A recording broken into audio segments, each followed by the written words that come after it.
Iya ajma'in. Rabbi syarah li sadri wa yassir li amri wa hlul 'uqdatam min lisani yafqahu qawli. Iya, ini masalah fikih. Semalam uh,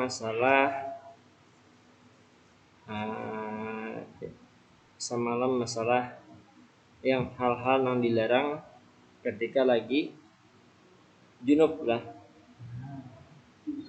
Junub masa mana? Ini sekarang masalahnya pulang masalah azan dan iqamat.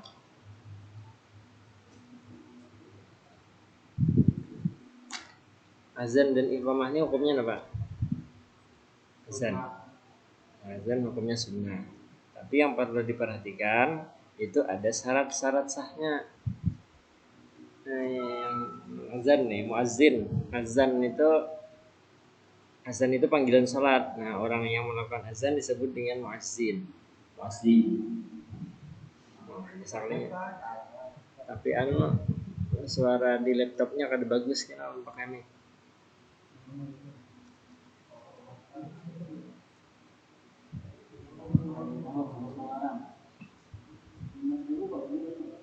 Bagian tapi azan itu disunnahkan bagi sholat fardu.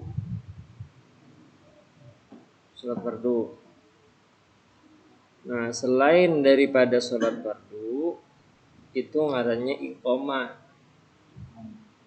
Nah, sholat fardu jadi disunnahkan azan itu gasan sembahyang fardu kayak zuhur, asar, maghrib, isya, subuh.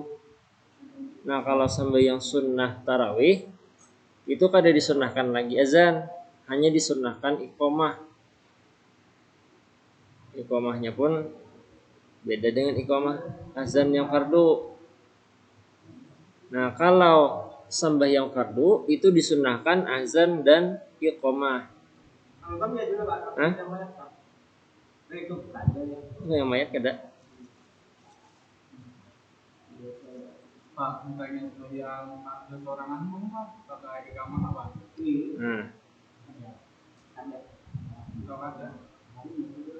Alhamdulillah, belum.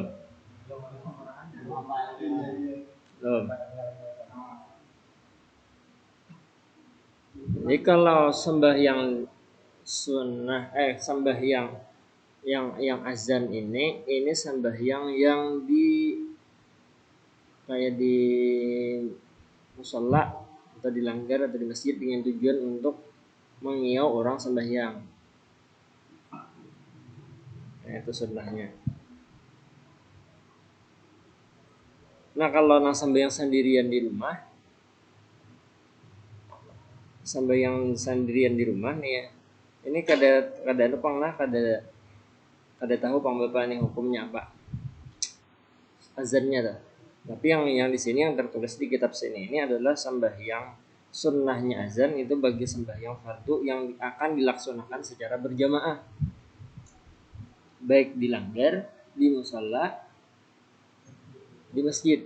Tapi kalau misalnya kita sudah tahu anak sembahyang saurangan, apakah disunnahkan azan juga ini kada tahu bapak. Bagian yang disunnahkan azan dan iqamah yaitu sholat fardu 5 waktu dan sholat Jumat.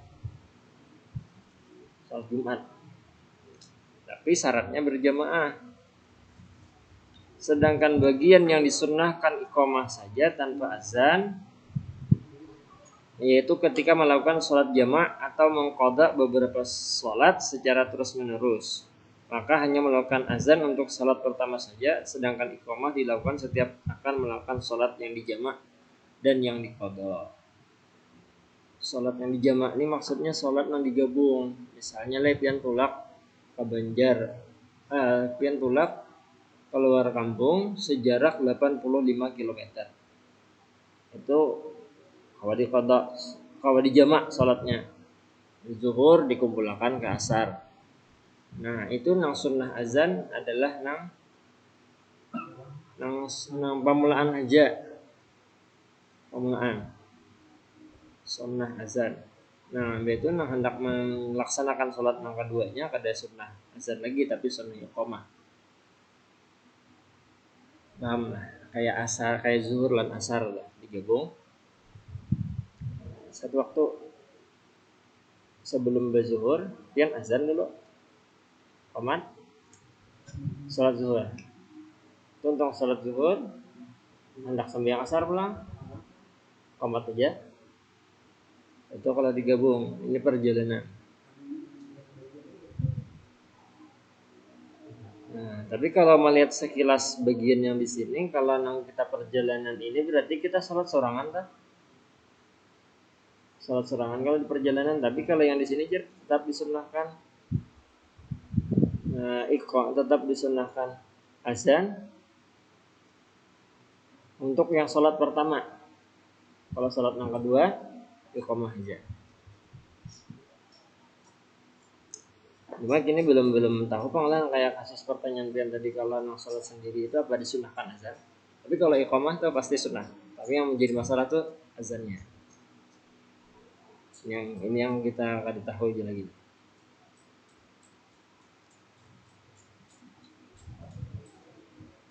Yang kedua, bagian yang disunahkan untuk mengajak jamaah tapi bukan dengan azan dan iqamah, yaitu sholat-sholat sunnah yang dianjurkan untuk berjamaah, seperti sholat 2 hari raya, sholat 2 gerhana. Semisal dalam sholat hari raya maka satu orang mengucapkan sholatul aidin rahimakumullah. Tapi ada juga bagian yang disunahkan untuk mengajak jamaah tapi bukan dengan azan dan iqamah, yaitu dengan misalnya kayak sholat 2 hari raya dan sholat gerhana. Di sini disebutkan kada pakai azan, kada pakai iqamah, tapi diserukan menggunakan kalimat sholatul aid rahimakumullah. Ini orang kita menyebutnya qomat juga.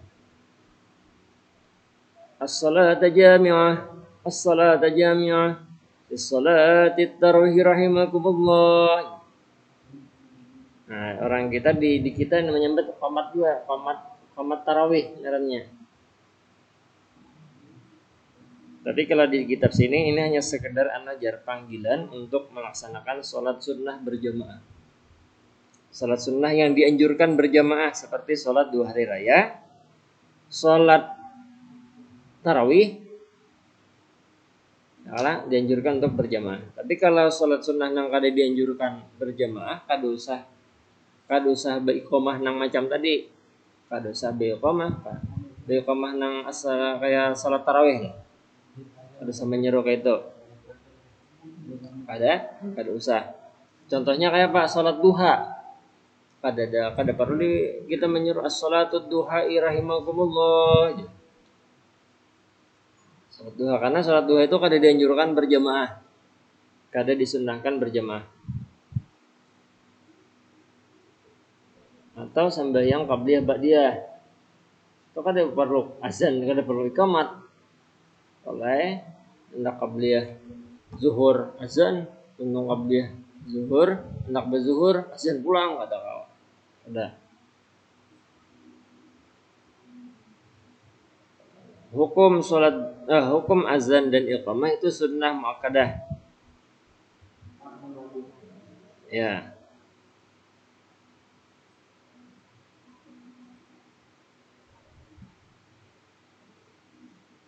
Tetapi jangan di sini sebutkan hukum azan dan iqamah itu sunnah muakkadah di dalam sholat Jumat dan sholat 5 waktu. Tetapi ada yang mengatakan sesungguhnya hukum azan dalam sholat Jumat itu fardu kifayah, sedangkan dalam sholat 5 waktu adalah sunnah. Syarat sah azan dan iqamah ada 6. Yang pertama, kalimat azan atau iqamah harus diucapkan terus menerus. Artinya tuh kada terputus tuh misalnya lah Allahu akbar, Allahu akbar, Allahu akbar, Allahu akbar. Kada terus, itu terus menerus. Nah, Adapun terputus sebentar itu kan untuk mengambil nafas kada apa. Nang maksud terputus di sini yang terputus nang bisa mengubah azan itu kada sah itu misalnya Allahu Akbar, Allahu Akbar, Allahu Akbar, Allahu Akbar. Buka WC orangnya. Itu mbah tontong di WC berwudu asyhadu an la ilaha illallah. Enggak apa? Harus bahasa dari awal.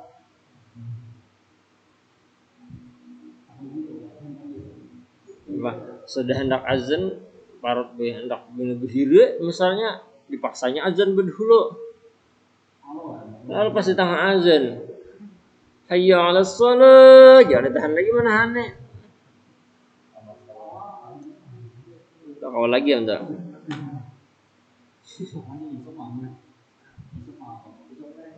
Nah itu yang pertama kalimat azan dan iqamahnya harus diucapkan terus menerus mualah itu kada terputus. Maksud kada terputus itu yang kayak tadi. Yang kedua tertib. Urutannya tertib. Jangan tak huruf. Hendaknya jangan tak huruf. Allahu Akbar, Allahu Akbar. Allahu Akbar, Allahu Akbar. Asyhadu anna Muhammadar Rasulullah. Jangan kada tertib ngarannya tak. Tertib itu diurutakan takbir 4 kali asyhadu an la ilaha illallah asyhadu anna rasulullah hayya 'alas shalah hayya 'alal falah itu tertib ngarannya kada boleh kada bertertib kada sah harus tertib. Yang ketiga azan itu harus sudah masuk waktu kecuali dalam satu salat saja yang boleh melakukan azan dan iqamah sebelum masuk waktunya, yaitu azan pertama untuk salat subuh yang waktunya mulai setelah tengah malam, namun yang utama dilakukan sudah masuk waktu sahur. Sedangkan mengenai azan pertama dalam salat Jumat masih diperselisihkan di antara ulama. Menurut pendapat yang kuat, azan pertama dalam salat Jumat dilakukan setelah masuknya waktu, yaitu setelah tergelincirnya matahari ke arah barat. Jadi maksudnya tuh azan itu harus masuk waktu sholat. Ya kalau makanya orang yang jadi kaum, orang yang azin itu harus tahu di jadwal waktu sholat. Harus tahu masuk waktu sholat. Ya, amun di luar waktu kada sah salatnya, kada sah anunya azannya. Amun azan di luar waktu sebelum masuk waktu itu kayaknya berakibat apa? Berakibat bisa jadi sholat orang kada sah. Umpamanya pas orang bang soalnya belum masuk waktu 5 menit lagi masuk waktu seorang azan berdulu maka bangnya dilanggar pakai mikrofon ulang. Nah Nenek misalkannya mendengar azan, nenek mendengar azan di rumah langsung sidin sampai siang, bisa sidin sampai siang enggak? Nah, namun neneknya sama sekali kada ada yang mahabari, azan atau kang azan dah. Neneknya kada mahabari, tapi neneknya ada yang mahabari, nah bisa sidin sampai siang. Jadi orang muazin itu harus tahu betul kapan masuk waktu.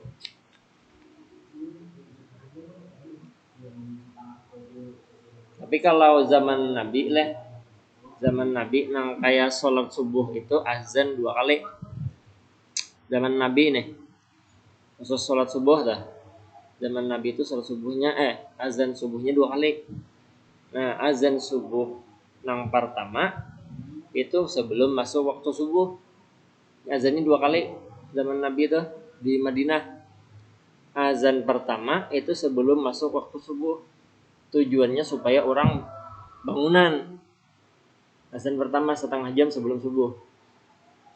Nah, itu orang bangunan masuk waktu subuh, azan pulang. Yang kedua azan subuh. Nah, itu zaman Nabi. Cuma di awadah kita kada adat namanya itu kada biasa.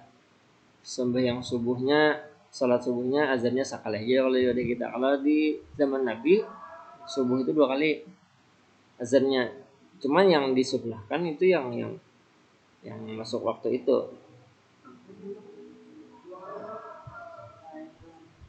Yang disunnahkan ke kita lah, ke kita nih. Nah, cuman sebagai gambaran aja di zaman Nabi itu azan subuh itu 2 kali. Tujuannya yang pertama gesan menggerak, nah azan pertama, nah kedua gesan menandai masuk waktu sholat subuh. Azannya sama.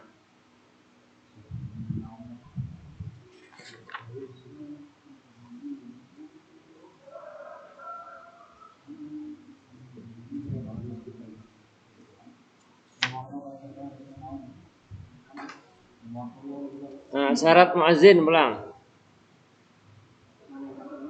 Syarat muazin tadi kan syarat sah azan. Syarat muazinnya, syarat orangnya. Yang pertama orangnya harus beragama Islam.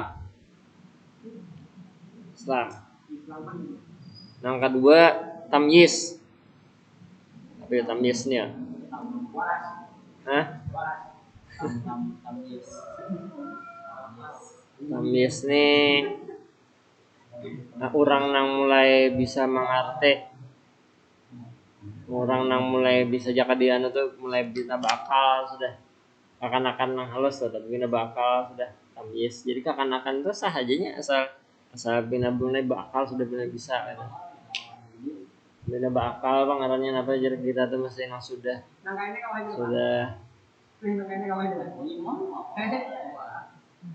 apalah ya masih ngajar akan tuh bina akalan sudah orangnya jadi tamyiz ngarannya.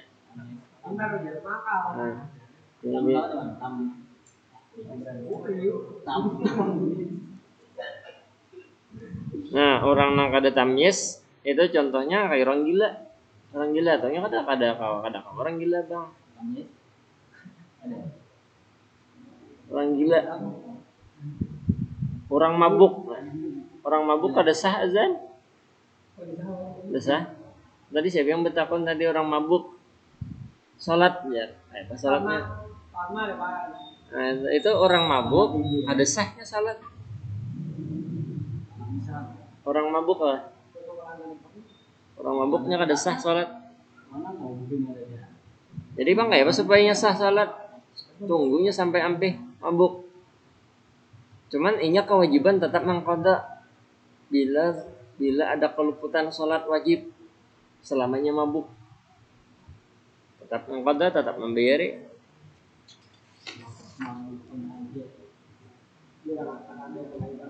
Nah, nang ketiga, nang harus nang disunnahkan azan ini lalakian.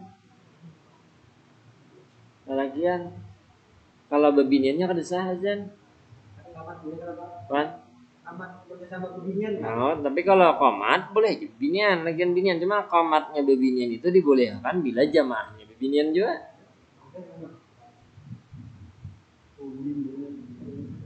Tapi kalau ada lalakian jadi yang disunnahkan untuk qomat. Nah, yang keempat muazin itu harus tahu masuk waktu. Ada tahu jadwalnya, jadwal di masjid, mesti kan bertempel jadwal.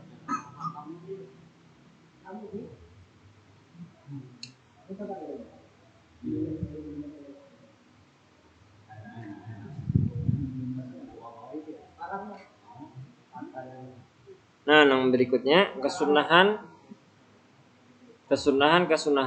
di dalam azan.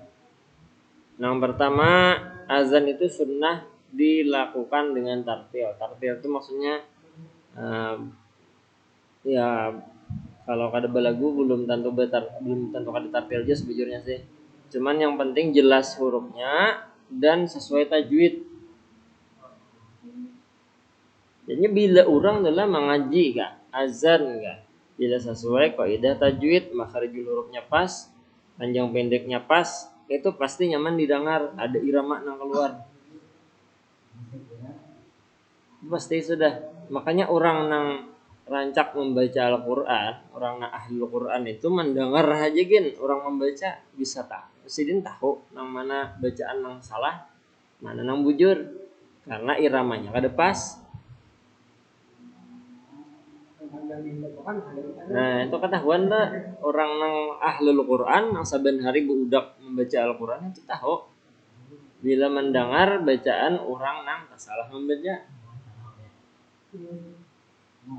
Itu kada kalau dikaramutakan itu ada huruf misalkan makharijul hurufnya, ada huruf bunyi qaf, ada huruf kaf, ada huruf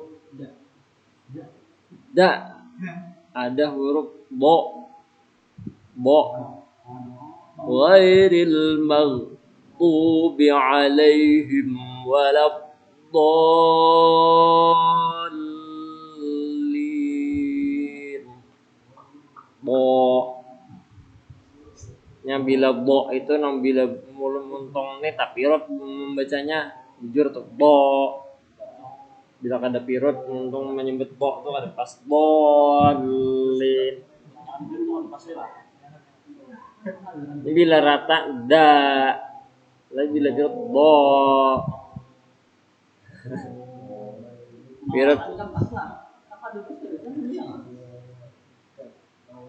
huruf agenda, agin tuh dibacanya ga, bukan ga. Ghairil, bukan gairil. Ghairil maghdubi alaihim waladdallin. Ga.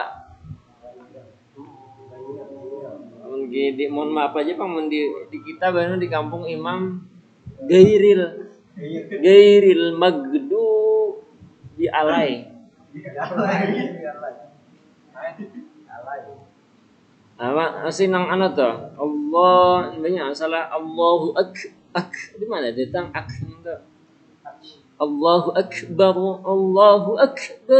kayak qalqalah lagi. Pada Allahu akbar bar lah itu diperhatikan benar yang rancak azan nih, jangan sampai di huruf ba itu dipanjangkan ketika membaca Allahu akbar. Allahu akbar Allahu akbar, jangan Allahu akbar ya, salah. Ba-nya dipanjangkan. Bukan kada sah, cuman artinya berubah. Kurang Allahu akbar. Ya bab lah, itu karena ra sukunnya itu harus dibaca tafkhim, dibaca tebal karena sebelumnya ada huruf berharokat fathah. Tidak boleh dibaca bar, tapi akbar. Allahu akbar Allahu akbar Allahu akbar Allahu akbar.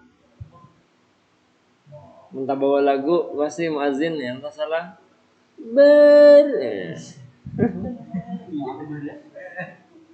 Allahu akbar Allahu akbar. Maka muazzinnya orang tua ditagur ngalih tuh. Tagur ngalih.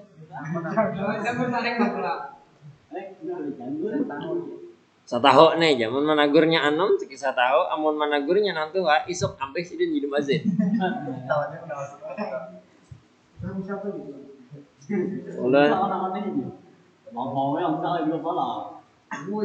Ulan kada sakali dua nama nasihati orang itu ketika azan tak salah itu isoknya kada tampil lagi, kada turun lagi ke langgar. Padahal managur biasa aja, managur berdua-duaan, pandiran tiga mata.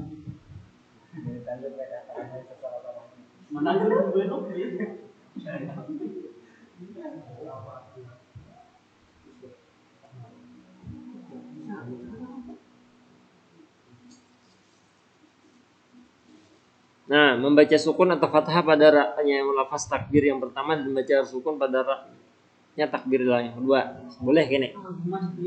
Nah, ini misalkan Boleh azan itu Allahu Akbar, Allahu Akbar. Boleh. Atau Allahu Akbar, Allahu Akbar. Nah, kan ada yang pertama tadi Allahu Akbar, Allahu Akbar. Boleh. Atau yang kedua Allahu Akbar, Allahu Akbar. Allahu Akbar, Allahu Akbar. Itu Allahu Akbar yang pertama boleh diberi harakatil fathah disambung dengan Allahu Akbar yang kedua, tapi yang bar yang kedua itu harus disukunkan roknya. Allahu Akbar, Allahu Akbar. Boleh nangka itu atau disukunkan Allahu Akbar, Allahu Akbar.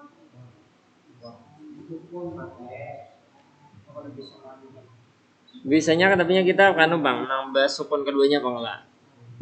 Allahu Akbar, Allahu Akbar.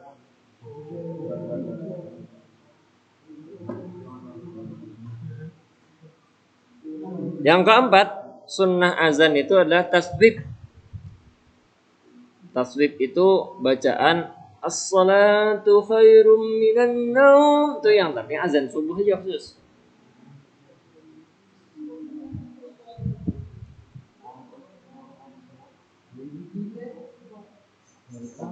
As-salatu khairum minan naum. Itu yang bujur.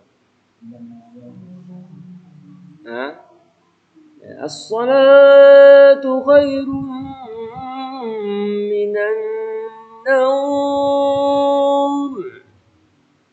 Itu boleh panjang.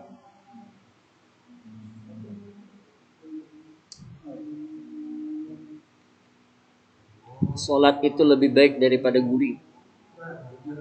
Tuh maksudnya as-salatu khairum minan naum.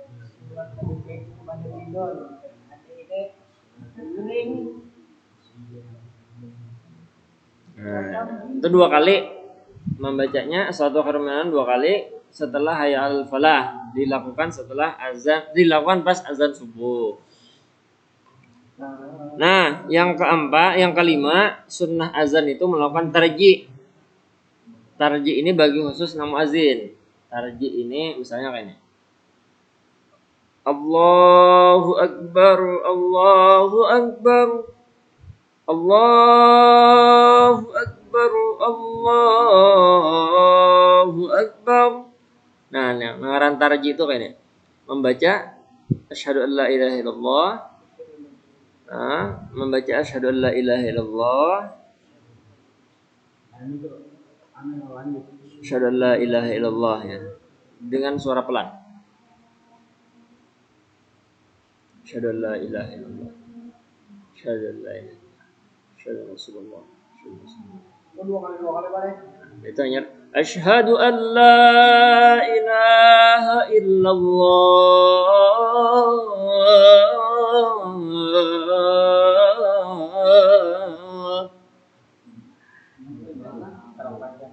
Jadi antara akbar dengan tasahud dengan asyhadu an la ilaha illallah itu muazzin itu harus ada jedanya membaca tarji tadi, membaca suara pelan asyhadu an la ilaha illallah, asyhadu la ilaha illallah, asyhadu Rasulullah.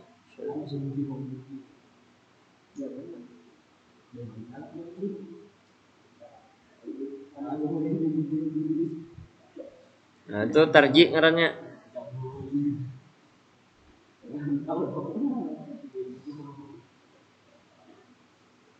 Nah, yang keenam meletakkan 2 jari telunjuk muazzin di kedua lubang telinganya guna menunjukkan bahwa ia sedang memandangkan azan. Nah, ini. Ada kayak ini, ada kayak ini. Hayya 'alas shalah.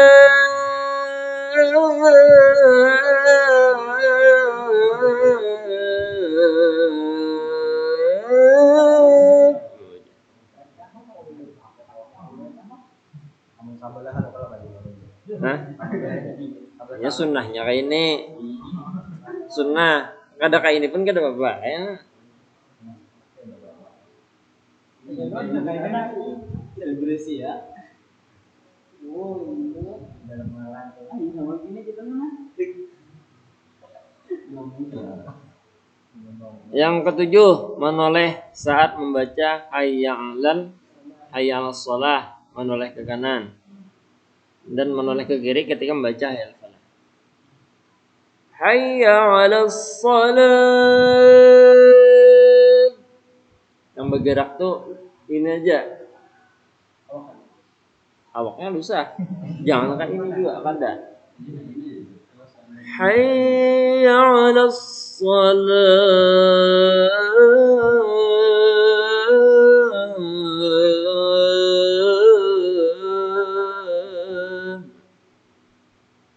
Hayya 'alal falah.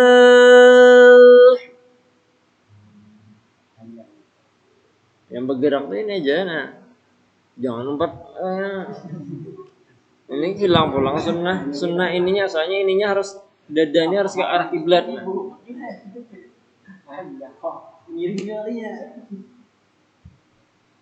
Bagi yang mendengar, sunnah menjawab azan dan iqamah meskipun dalam keadaan junub atau hadas besar. Menjawabnya jawabannya kayak apa? Mengikuti apa bacaan muazzinnya. Nah, paling kena di pintangan hayya 'alas shalah il falah itu kan diganti dengan la haula wala quwwata illa billah. Dan pas di pintangan as-salatu khairum minan naum di sautannya kita membaca sadaqta wa barata wa bil haqqi atau sadaqta wa barata wa ana zalika min asyahidin ya. Sadaqta wa barata wa ana zalika min asyahidin. Bahan. Karena sini sadaqta wa barata. Sadaqta wa barata. Pakai wa di tengahnya wa barata. Bukan sadaqta wa barata. Ada. Sadaqta wa barata. Wa ana zalika min asyahidin.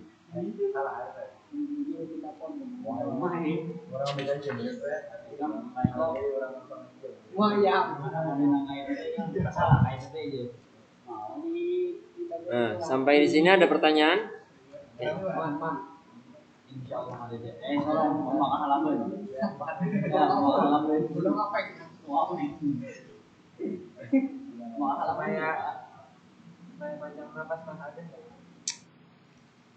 Supaya panjang nafas pas azan, pancaki azan.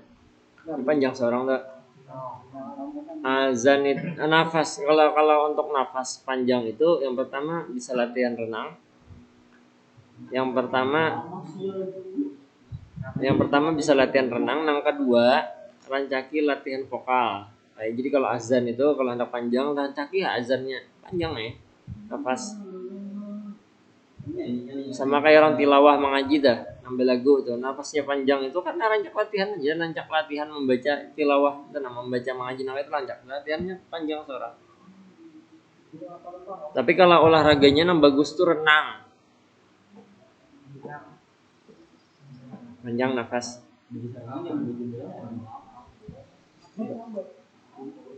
Kunyong, benyalam.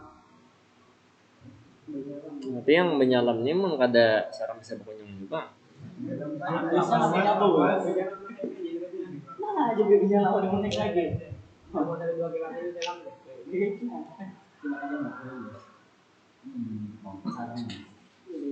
Asyhadu an la tarji, asyhadu an la ilaha illallah, asyhadu an la ilaha illallah, asyhadu Rasulullah itu gesan muazzin. Nyatar, nyakan jadi kemurutan di kampung.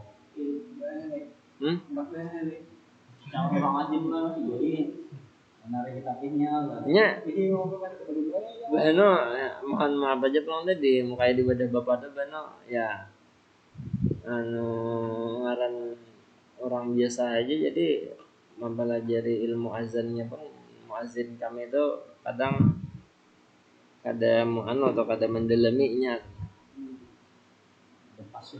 kaum orang nolok itu lapasan anda Lapasan. Kata-kata lu jaka lulusan. lulusan kayak maaf salah